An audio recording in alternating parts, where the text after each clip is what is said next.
Chapter 4. "A Quaker?" I screeched. "What's a Quaker?" The only Quaker I had ever heard of was Quaker Oats cereal. "It's somebody who doesn't believe in violence," he said. I told him, "Who says you have to believe in it? You just do it." "I don't fight in wars." I laughed. I waved my pistol in his face. "You hambone, this ain't war. This is water guns." He held his out to me. "I don't play with guns." I didn't take it. Instead, I took a step back, aimed, pulled the trigger, and shot him right between the eyes. Bullseye! He didn't move. The gun hung limp in his hand. Water trickled down his nose and around his mouth. "Don't you have water guns in North Dakota?" I asked him. "Some people do," he said. "Not me." "We are in Pennsylvania now, Chief." I aimed again and fired. He still didn't move. This was crazy.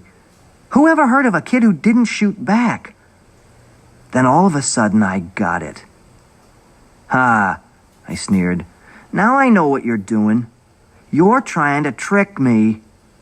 I backed up a couple of steps, went into a crouch, swung my gun arm up, straight out, stiff, left hand clamping right wrist like I saw on TV. "Well, it ain't gonna work, sonny. Hasta la vista, hambone." Bam, bam, bam. I fired 3 quick ones. He didn't move, except to blink when water hit his eyes. I couldn't believe anybody could be so dumb. Bam, bam, bam, bam, bam, bam. I stepped to the side to get a better angle on the button. Bam, bam, bam. Tracer jets of water smacked the button while he stood there, drenched and monkey-faced and droopy. I was laughing so hard I thought I'd bust a gut. I aimed again. Bam! The gun spluttered. Out of ammo. I laughed harder. I could hardly stand. He held out his gun. His loaded weapon. Held it out to me. I stopped laughing. I stared at him, at his gun. I swiped it from his hand. "That ain't the way it goes," I yelled into his dripping face. "You're supposed to shoot back. You're supposed to." I turned the gun on my own face and pulled the trigger. "See?" I fired again. "Is that too hard for you?" I wound up and whipped his gun over the roof of our house and into the backyard. "Dummkopf!" I slammed my own gun to the ground. I stomped and stomped on it till it was green plastic splinters.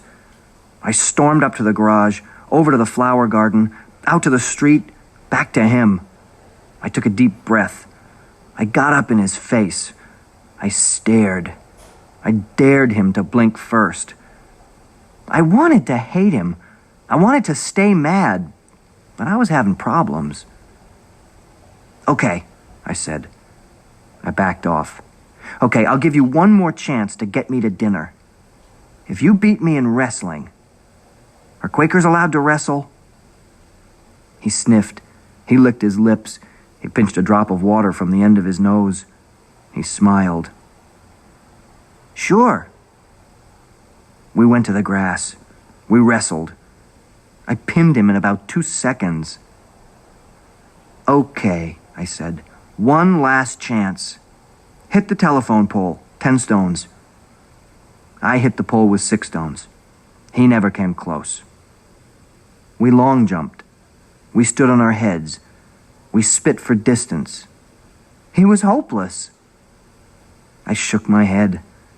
"Aren't you good at anything?" He didn't think long. "I'm a good runner." I grinned to myself. "Okay," I said. "One really, really last chance. A race." I pointed. Up to the mailbox and back to... I ran my sneaker toe along the edge of the driveway. "Here." We crouched, toes on the crack. I called, "Ready? Set? Go!" I was 6 years old and had never lost a race in my life.